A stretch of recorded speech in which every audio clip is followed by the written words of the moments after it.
Babala at paalala ng OWA tungkol sa kumakalat sa social media na 2 million OWA loan para sa mga OFW. At ayon sa OWA na oo nga't may programa silang ganito, pero kailangan dito na sumadya sa ahensya at para lang ito sa may mga eco-collateral na land title or titulo ng lupa. Ayon pa kay OWA Admin Arnel Ignacio na mag-ingat kayo sa mga nag-aalok nito online, lalo na sa mga nanghihingi ng paunang bayad. Nagbabalang Overseas Workers Welfare Administration sa kumakalat na loan scam sa mga OFW na ginagamit ang pangalan ng ahensya. Pangako daw ng mga nambubudol hanggang 2 milyong pisong pautang sa bawat OFW. Nasa frontline ng balitang yan si Rainiel Pawit. Matyagang pumila ang OFW na si Eliza sa OWA Assistance Department kaninang umaga. Galing siya ng Saudi at umuwi ng Pilipinas para sana maipagamot ang iniindang sakit sa ulo. Bukod sa financial assistance sa makukuha sa OWA, naiengganyo rin siya sa kaliwat ka ng OFW Loan Program upang makapagsimulang muli. Gagamitin ko po sana ulit para makaalis po ulit, para tuloy-tuloy po yung pagpaparal sa mga anak ko. Kailangan din po talaga nanghihiraman ng pera kasi may mga placement po na kailangan bayaran yung ibang agency. Pero di maiwasang matakot ni Eliza na baka maging biktima lang din siya ng budol sa mga balikbayan. Mahirap din pumasok sa ibang lending company po kasi baka mamaya po scam lang. Kalat na po yung scam lang yun ako kunyari magpapautang tapos doble yung tubo. Nauna nang nagbabala si OWA Administrator Arnel Ignacio kaugnay sa talamak na lending scam sa mga OFW. May ilang ginamit pa ang OFW Enterprise Development and Loan Program ng OWA para makahikayat ng bubudulin. Sabi ni Ignacio, lehitimo ang loan program pero direkta itong i-apply sa kanilang tanggapan. Kapag may bayad daw bago pa man makautang, magduda na agad. Never kaming hihingi kahit magkano para maiproseso ang kahit na ano. Walang manghihingi. Inilapit na rin ng OWA ang insidente sa NBI para magkaroon ng total crackdown laban sa mga scammer. Paulit-ulit naman ang paalala ng OWA na lahat ng tulong na kanilang ipinapaabot sa mga OFW ay kinakailangan lamang iproseso sa kani-kanilang mga tanggapan. Iwasan din umano ang pakikipagtransaksyon sa mga nagpapakilalang OWA employee, lalo na kung sa labas ng opisina. Kaya guys, kailangan magdoble ingat lalo na talamak ngayon sa social media ang mga pang-i-scam sa mga OFW, lalo na yung mga loan scam. Kagaya na lang ng naranasan ng isang kababayan natin na nagbahagi ng kanyang karanasan para maging aware ang lahat at para wala nang mabiktima pa. Po, humingi pa ako ng tulong para mabawi po yung pera ko. At mababalaan na rin po yung iba nating OFW na kababayan ko dito sa ibang bansa.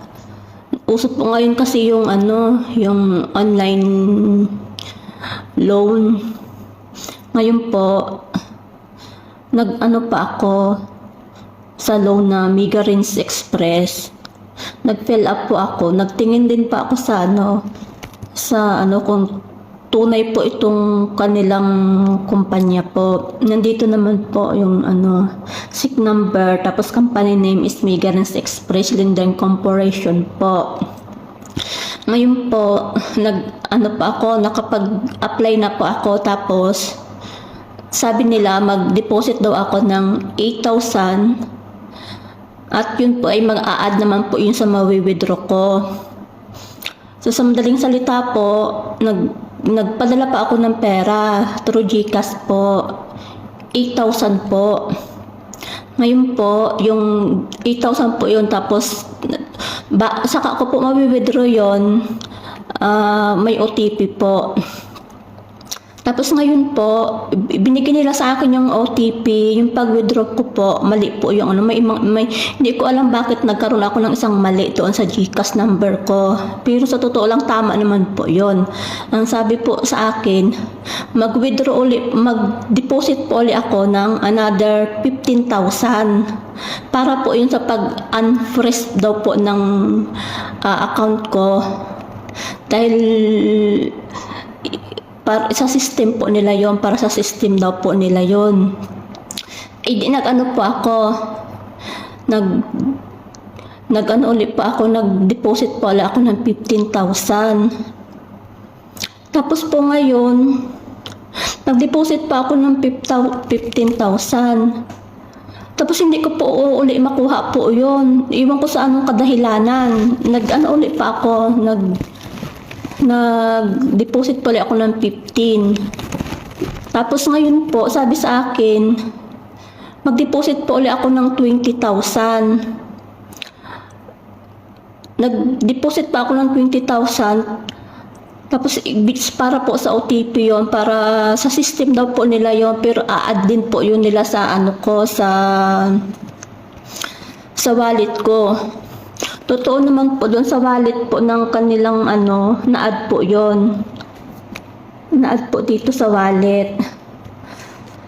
Tapos po, pag withdraw ko po, sabi sa akin mga 5 to 15 minutes po, papasok na daw po yun sa account ko sa GCash. Tapos mga ilang minuto na po, walang pumasok. Tapos pagtingin ko ulit po sa wallet ko, sabi sa akin ng ano, tingnan ko daw po sa wallet.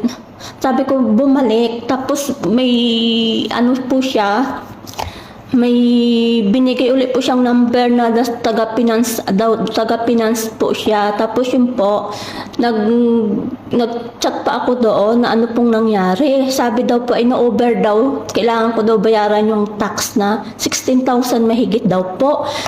Nag-ano na po ako, nag-react na po ako, bakit magbabayad pa ako ng 16,000? Ba't ako yung magbabayad ng tax? Sila nga yung nagpapautang. Sabi ko, hindi ko na lang po kukunin yung pera at ibalik na lang po yung dineposit ko na mahigit na sa 40,000 po. Yung po halos lahat po deposit ko, 2 buwan ko pong sahod yun. Tapos sabi ko, kung di nyo ibabalik yun, magrereklamo na po ako sa pulis. Sabi ko, ang sabi po nila, hindi daw ako papansinin ng pulis kasi may mga conversation daw po kami. Sabi ko, magrereklamo pa ako sa ano, kay Rapitol po. Hindi rin daw pa ako kapansinin ni Rapitol po. Tapos sabi ko, ipopost ko sila sa social media. Tapos yun po, binalak po nila ako. Hindi po nila binalik yung halos 40,000 pera.